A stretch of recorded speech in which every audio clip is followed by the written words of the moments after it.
랜선 교회에 오신 것을 환영합니다. 안녕하세요. 슬기로운 신앙생활, 매일 하나님과 친밀한 교제를 나누는 묵상, 메밀묵 한정민 목사입니다.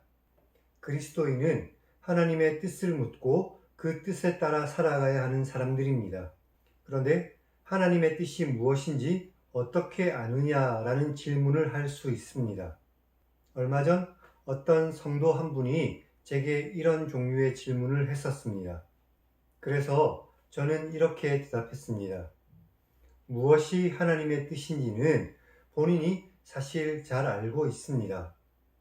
그분이 약간 당황스러워 하시더군요.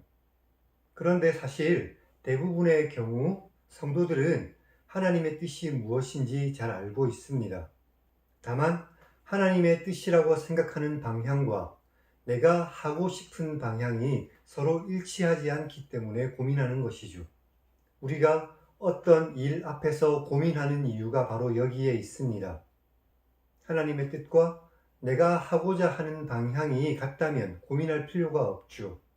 그런데 그럴 때 내가 하고 싶은 그 방향, 그러니까 자신의 생각을 꺾을 줄 아는 것도 믿음입니다. 언제나 하나님의 뜻을 묻고 그 뜻에 따라 살아가는, 그래서 설령 자신의 생각과 다를지라도 하나님의 뜻을 따라가는 그런 믿음을 가지기를 바랍니다. 하나님께서 가장 좋은 길로 우리를 인도하실 줄 믿습니다. 메밀묵을 통해 하나님의 말씀을 읽고 하나님의 뜻을 따라 살아가는 큰 믿음을 소유하는 우리 모두가 되기를 주님의 이름으로 축원합니다. 우리는 지난 시간 신명기 12장을 읽었습니다. 모세가 하나님께서 택하신 처소에서 예배드리는 규례와 다른 신들을 섬기지 말 것을 말한 것을 기억합니다. 오늘은 신명기 13장을 읽겠습니다. 모세가 거짓 선지자와 하나님의 백성을 미혹하게 하는 사람들을 죽이고 또 이런 사람을 용납한 성읍을 멸하라고 말합니다. 그럼 성경을 읽겠습니다.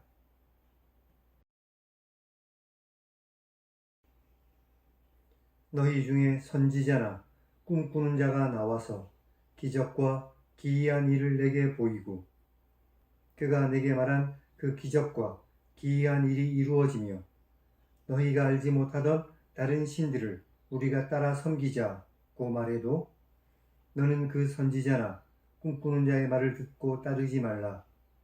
이것은 너희의 하나님 여호와께서 너희가 마음을 다하고 뜻을 다하여 너희의 하나님 여호와를 사랑하는지를 아시려고 너희를 시험하시는 것이다.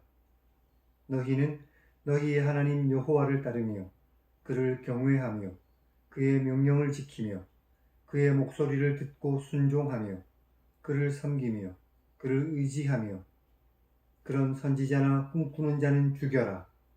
그가 너희에게 너희를 애굽 땅에서 인도하여 내시며 종되었던 집에서 속량하신 너희의 하나님 여호와를 배반하게 하며 너희의 하나님 여호와께서 내게 행하라고 명령하신 도에서 너를 미혹하려고 했기 때문이다.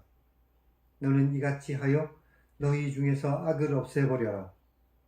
내 어머니의 아들 곧 내 형제나 내 자녀나 내 품의 아내나 너와 생명을 함께하는 친구가 가만히 너를 꾀어 말하기를 너와 내 조상들이 알지 못하던 다른 신들 곧 내 사방을 둘러싸고 있는 민족 즉 내게서 가깝든지 내게서 멀든지 땅 이 끝에서 저 끝까지에 있는 민족의 신들을 우리가 가서 섬기자 하더라도 너는 그들을 따르지 말며 듣지 말며 긍휼히 여기지 말며 애석히 여기지 말며 덮어 숨기지 말고 너는 용서 없이 그를 죽이는데 죽일 때에 내가 먼저 그에게 손을 대고 후에 뭇 백성이 손을 대라. 그는 애굽 땅에서 종이었던 집에서 너를 인도하여 내신 내 하나님 여호와에게서 너를 꾀어 떠나게 하려 한 자이니 너는 돌로 쳐 죽여라. 그리하면 온 이스라엘이 듣고 두려워하여 이 같은 악을 다시는 너희 중에서 행하지 못할 것이다. 내 하나님 여호와께서 내게 주어 거주하게 하시는 한 성읍에 대해 내게 소문이 들리기를 너희 가운데서 어떤 불량배가 나와 그 성읍 주민을 유혹하여 너희가 알지 못하던 다른 신들을 우리가 가서 섬기자 한다 하면 너는 자세히 묻고 살펴보아서 이런 가증한 일이 너희 가운데 있다는 것이 확실한 사실로 드러나면 너는 마땅히 그 성읍 주민을 칼날로 죽이고 그 성읍과 그 가운데 거주하는 모든 것과 그 가축을 칼날로 진멸하고 또 그 속에서 빼앗아 차지한 물건을 다 거리에 모아놓고 그 성읍과 그 탈취물 전부를 불살라 내 하나님 여호와께 드릴 것이니 그 성읍은 영원히 폐허가 되어 다시는 건축되지 않을 것이다. 너는 이 진멸할 물건을 조금도 내 손에 대지 말라. 그리하면 여호와께서 그의 진노를 그치시고 너를 긍휼히 여기시고 자비를 더하셔서 내 조상들에게 맹세하신 것 같이 너를 번성하게 하실 것이다. 내가 만일 내 하나님 여호와의 말씀을 듣고 오늘 내가 내게 명하는 그 모든 명령을 지켜 내 하나님 여호와의 눈앞에서 정직하게 행하면 이같이 될 것이다.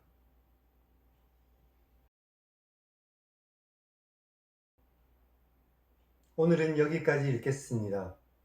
오늘 성경이 말하는 선지자는 하나님께서 보내신 참 선지자가 아니라 거짓 선지자를 의미하는 것입니다. 꿈꾸는 자 역시 예언자를 말하는 것이니까 선지자와 같은 의미일 것입니다. 그들이 거짓 선지자인 이유는 그들이 하나님이 아닌 다른 신을 섬기자고 말하기 때문입니다. 그런 사람들을 통해서 기적과 신기한 일이 일어난다고 해서 아무런 의미가 없죠.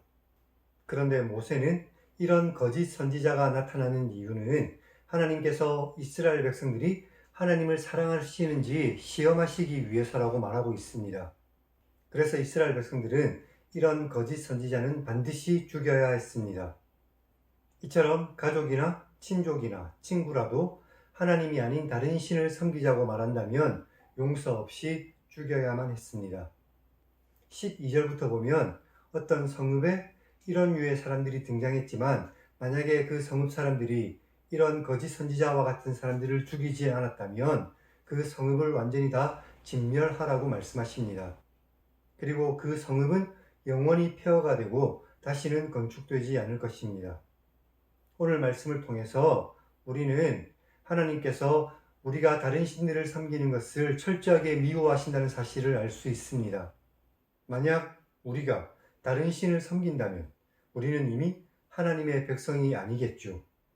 혹시라도 우리를 넘어뜨리고 이 세상에 있는 헛된 우상으로 끌고 가려는 것들이 있다면 그것을 버려서라도 우리는 오직 하나님만을 섬기는 하나님의 백성이 되어야 할 것입니다. 그럼 하나님 1인칭 시점의 성경 읽기를 시청하시기 바랍니다. 하나님의 백성이 오직 하나님만을 섬기기를 바라시는 하나님을 만날 수 있습니다. 이 세상에서 우리가 하나님보다 더 아끼는 것이 있다면 그것 또한 우상이라는 사실을 기억하고 오직 하나님만을 섬기며 살아가는 복된 그리스도인들이 되시기를 주님의 이름으로 축원합니다. 그럼 다음 시간에 뵙겠습니다.